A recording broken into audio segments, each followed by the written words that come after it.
오늘 정부가 갑자기 휘발유와 경유 가격을 리터당 150원이나 내린다는 발표를 했습니다. 기름값이 조금 내려가는 이야기라고 생각할 수도 있지만 사실 이 뉴스는 단순히 주유소 가격이 내려간다는 의미가 아닙니다. 국제유가와 물가, 금리, 환율, 소비, 기업 실적, 그리고 앞으로의 주식시장까지 연결되는 상당히 중요한 경제 신호가 될 수도 있습니다. 특히 이번 조치는 정부가 예상보다 훨씬 강한 수준의 가격 인하를 결정했다는 점에서 시장도 적지 않게 놀랐는데요. 과연 왜 정부는 이렇게 빠르게 움직였을까요? 그리고 기름값이 내려가는 것이 정말 우리 경제에는 좋은 일일까요? 오늘은 이 내용을 하나하나 쉽게 풀어보겠습니다. 시작하기 전에 경제와 돈이 되는 미래 산업 이야기가 궁금하시다면 지금 구독 버튼 눌러주시고 바로 시작하겠습니다. 이번 발표의 핵심부터 보겠습니다. 정부는 6월 27일부터 휘발유와 경유, 그리고 등유까지 모든 유종의 최고 가격을 리터당 150원 인하하기로 결정했습니다. 기존 최고 가격보다 무려 150원을 한 번에 낮춘 것인데요. 시장에서는 많아야 100원 정도 인하할 것이라는 예상이 많았지만 실제 발표는 그보다 훨씬 강력했습니다. 정부도 상당한 결단을 내린 셈입니다. 그렇다면 정부는 왜 이런 결정을 내렸을까요? 표면적인 이유는 국제유가가 빠르게 하락했기 때문입니다. 하지만 여기에는 그보다 훨씬 복잡한 경제 논리가 숨어 있습니다. 경제를 움직이는 가장 중요한 원자재 가운데 하나가 바로 원유입니다. 원유는 단순히 자동차 연료만 만드는 것이 아닙니다. 플라스틱도 만들고 화장품도 만들고 의약품도 만들고 페인트도 만들고 비료도 만들고 옷을 만드는 섬유도 만들고 포장재도 만들고 우리가 사용하는 수많은 생활용품이 결국 석유에서 시작됩니다. 즉 석유 가격이 오르면 거의 모든 물건의 가격이 오르게 됩니다. 반대로 석유 가격이 떨어지면 생산비가 낮아지고 운송비가 줄어들며 기업들의 비용 부담도 감소하게 됩니다. 그래서 경제에서는 원유를 산업의 혈액이라고 부르기도 합니다. 이번 국제유가 하락의 가장 큰 원인은 중동 정세 변화였습니다. 얼마 전까지만 해도 시장은 상당히 긴장하고 있었습니다. 미국과 이란의 충돌 가능성, 중동 지역의 군사적 긴장, 호르무즈 해협 봉쇄 우려까지 나오면서 국제유가는 급등하기 시작했습니다. 원유 시장은 실제 공급보다도 미래의 공급이 끊길 것이라는 공포에 훨씬 민감하게 반응합니다. 실제로 석유가 부족하지 않더라도 앞으로 부족해질 것 같다는 심리만 생겨도 가격은 크게 오를 수 있습니다. 그런데 최근 미국과 이란이 종전과 관련한 합의에 도달하면서 분위기가 완전히 달라졌습니다. 전쟁이 장기화될 것이라는 우려가 줄어들었고 호르무즈 해협을 통과하는 유조선 운항도 다시 정상화되기 시작했습니다. 세계 원유 공급이 다시 안정될 것이라는 기대감이 커지자 국제유가는 빠르게 하락하기 시작했습니다. 브렌트유는 90달러를 훌쩍 넘던 가격이 70달러대까지 내려왔고 WTI 역시 큰 폭으로 하락했습니다. 두바이유도 비슷한 흐름을 보였습니다. 이 정도 하락은 단순한 가격 조정이 아닙니다. 세계 경제의 분위기가 바뀌고 있다는 신호로도 해석됩니다. 여기서 많은 분들이 궁금해하는 부분이 있습니다. 국제유가가 내려갔다고 해서 왜 바로 우리나라 기름값이 내려가는 걸까요? 사실 국제유가가 내려간다고 당장 다음날 주유소 가격이 떨어지는 것은 아닙니다. 정유사는 이미 높은 가격의 사놓은 원유를 보유하고 있기 때문입니다. 이를 재고라고 합니다. 예를 들어 국제유가가 배럴당 90달러일 때 원유를 대량으로 사왔는데 갑자기 국제유가가 70달러가 됐다고 해서 기존 원유 가격이 자동으로 바뀌지는 않습니다. 이미 비싸게 들여온 원유는 그대로 비싼 원가를 가지고 있습니다. 그래서 국제유가가 내려가더라도 실제 소비자가 체감하기까지는 보통 몇 주 정도의 시간이 걸립니다. 그런데 이번에는 정부가 직접 최고 가격을 인하하면서 가격 반영 속도를 앞당기겠다는 의지를 보였습니다. 물가를 잡겠다는 강한 메시지를 시장에 던진 것입니다. 여기서 또 하나 중요한 포인트가 있습니다. 왜 하필 지금일까요? 정부가 가장 걱정하는 것은 물가입니다. 경제가 어려울 때 가장 먼저 체감하는 것이 바로 생활비입니다. 마트에 가면 식료품 가격이 오르고 택배비가 오르고 배달비가 오르고 교통비가 오르고 여행 비용까지 모두 오르게 됩니다. 그 시작점에는 대부분 에너지 가격이 있습니다. 기름값이 오르면 화물차 운송비가 올라갑니다. 운송비가 오르면 식품 가격이 오릅니다. 식품 가격이 오르면 외식 가격도 오릅니다.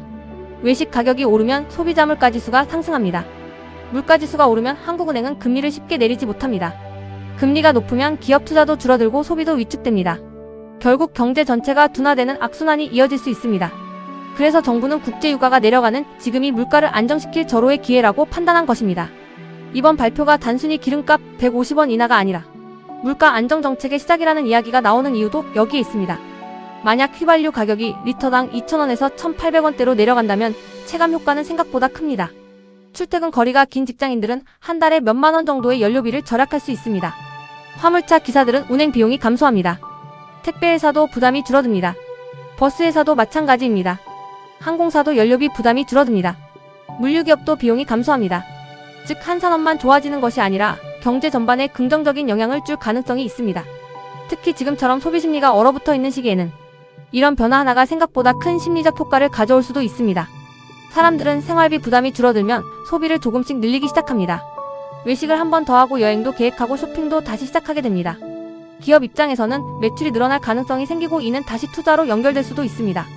그래서 국제유가 하락은 단순히 기름값 뉴스가 아니라 경기 회복의 작은 출발점으로도 해석되는 것입니다. 하지만 여기서 무조건 좋은 일만 있는 것은 아닙니다. 정유업계 입장에서는 이야기가 조금 달라집니다. 정유사는 원유를 사와 정제해서 판매하는 기업입니다. 국제유가가 갑자기 크게 떨어지면 기존에 비싸게 확보한 원유 재고의 가치가 낮아질 수 있습니다. 이를 재고평가 손실이라고 합니다. 실제로 과거에도 국제유가가 급락했던 시기에는 국내 정유사들이 수천억 원 규모의 재고 손실을 기록한 사례가 있었습니다. 그래서 소비자 입장에서는 좋은 뉴스지만 정유업계에는 단기적으로 부담이 될 수도 있습니다. 반대로 항공업계는 상황이 다릅니다. 항공사의 가장 큰 비용 가운데 하나가 바로 항공유입니다. 유가가 내려가면 운항 비용이 줄어들고 영업이익이 개선될 가능성이 높아집니다. 그래서 국제유가가 하락할 때는 항공주가 관심을 받는 경우도 많습니다. 물류업계도 마찬가지입니다. 택배회사와 해운회사, 육상운송회사 모두 연료비 절감 효과를 기대할 수 있습니다. 여기서 투자자들이 한 가지 기억해야 할 것이 있습니다. 주가는 단순히 현재 실적만 반영하는 것이 아니라 앞으로 좋아질 가능성을 먼저 반영하는 경우가 많습니다. 그래서 유가가 본격적으로 하락하기 시작하면 시장은 이미 다음 분기 실적까지 계산하기 시작합니다. 바로 이런 이유 때문에 국제유가의 움직임은 항상 주식시장에서도 중요한 변수로 꼽히는 것입니다. 여기서 잠시 말씀드리겠습니다. 영상이 도움이 되고 있다면 구독과 좋아요는 영상 제작에 정말 큰 힘이 됩니다. 앞으로도 경제 흐름과 돈이 되는 미래 산업을 누구보다 쉽게 설명해 드릴 테니 지금 구독하시고 함께 공부해 보시기 바랍니다. 계속해서 이번 정책이 앞으로 우리 경제에 어떤 변화를 가져올지 더 깊이 살펴보겠습니다. 많은 분들이 기름값만 내려가면 모든 물가도 금방 내려갈 것이라고 생각하지만 현실은 그렇게 단순하지 않습니다. 물가는 올라갈 때는 빠르지만 내려올 때는 상당히 느립니다. 기업들은 원자재 가격이 오르면 곧바로 가격을 올리지만 원자재 가격이 내려갔다고 해서 즉시 가격을 내리는 경우는 많지 않습니다. 그 이유는 이미 인건비가 올라있고 임대료도 올라있으며 각종 고정비도 높아졌기 때문입니다.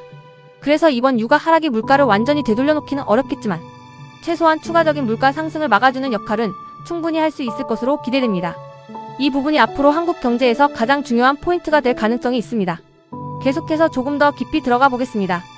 이번 정부의 기름값 인하 발표를 보면서 많은 사람들이 이런 생각을 했을 겁니다.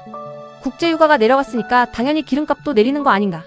그런데 왜 정부가 이렇게 직접 나서서 발표까지 했을까요? 사실 여기에는 경제심리라는 매우 중요한 요소가 숨어 있습니다. 경제는 숫자로만 움직이지 않습니다. 사람들의 기대와 불안, 그리고 심리가 경제를 크게 움직이는 경우가 훨씬 많습니다. 정부가 이번에 강한 폭의 가격 인하를 발표한 이유도 국민들에게 물가 안정에 대한 신호를 주기 위한 목적이 매우 큽니다.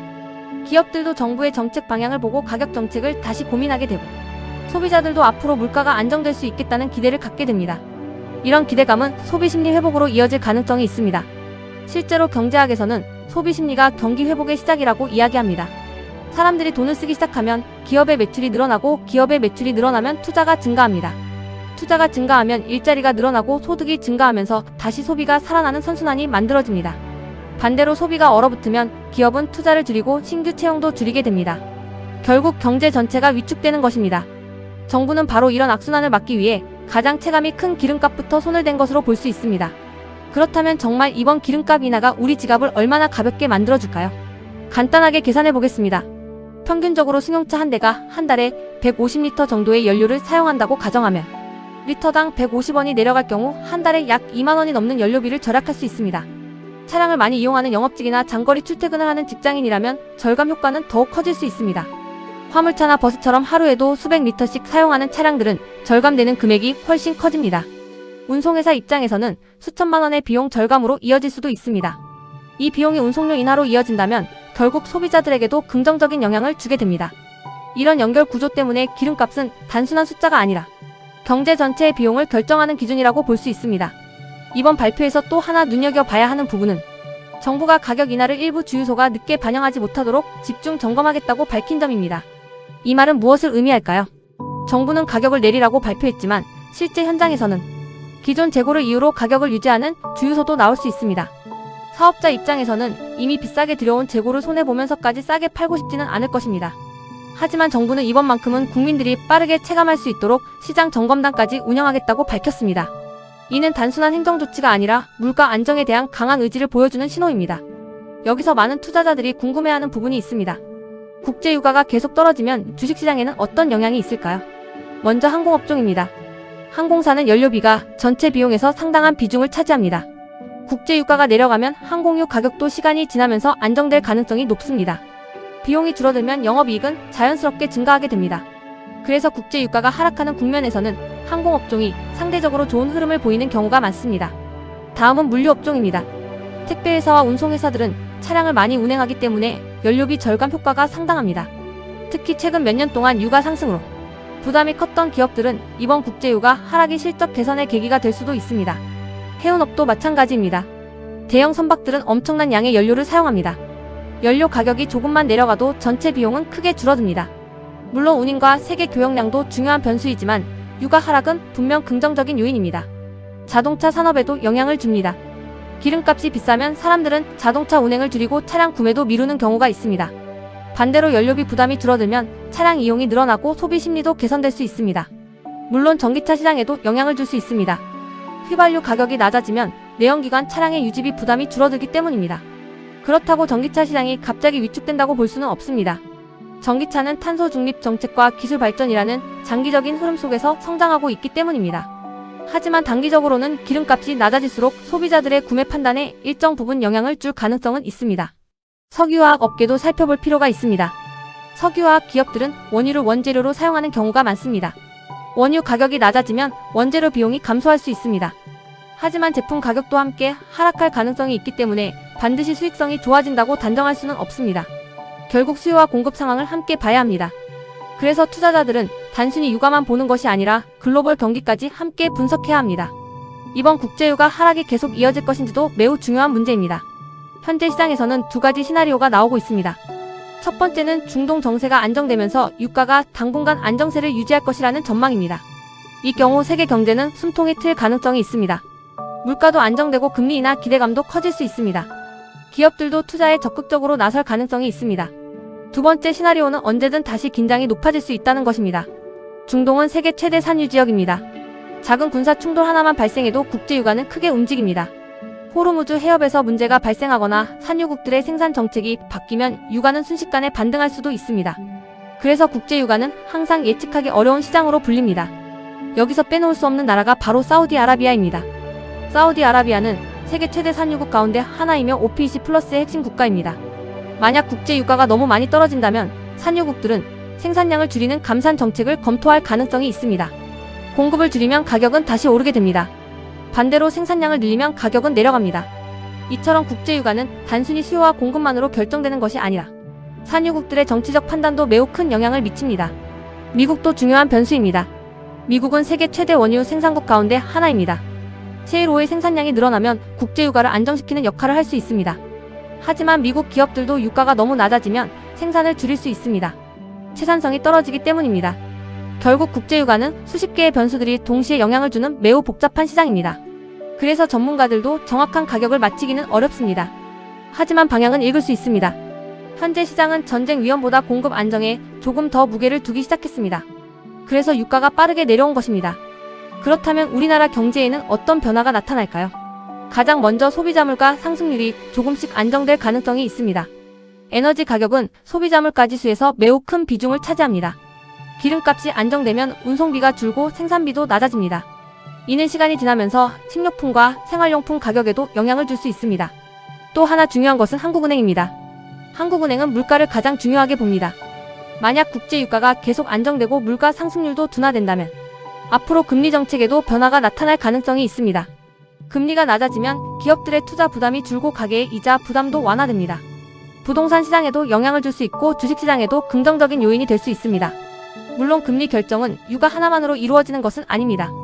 환율과 경기, 고용, 소비, 수출 등 여러 요소를 종합적으로 판단합니다. 하지만 국제유가 안정은 분명 한국은행 입장에서 긍정적인 변수라고 볼 수 있습니다. 여기서 또 하나 체크해야 할 부분은 환율입니다. 우리나라는 원유 대부분을 수입합니다. 국제유가가 내려가고 원달러 환율까지 안정된다면 원유 수입 비용은 더욱 줄어들 수 있습니다. 반대로 유가가 내려가더라도 환율이 크게 오르면 소비자가 체감하는 효과는 생각보다 작을 수도 있습니다. 그래서 앞으로는 국제유가와 함께 환율도 반드시 함께 살펴보는 것이 중요합니다. 영상을 끝까지 시청하고 계신 여러분께 감사드립니다. 구독과 좋아요는 영상 제작에 정말 큰 힘이 됩니다. 앞으로도 뉴스 한 줄이 아니라 그 뉴스 뒤에 숨어있는 돈의 흐름과 산업의 변화, 그리고 투자 기회를 쉽고 재미있게 분석해드리겠습니다. 다음 영상에서는 이번 국제유가 하락이 국내 증시와 어떤 업종에 가장 큰 기회를 만들 수 있는지, 그리고 하반기 투자 전략은 어떻게 세워야 하는지 더욱 깊이 있게 다뤄보겠습니다. 경제를 아는 만큼 기회는 커집니다. 다음 영상에서 또 찾아뵙겠습니다.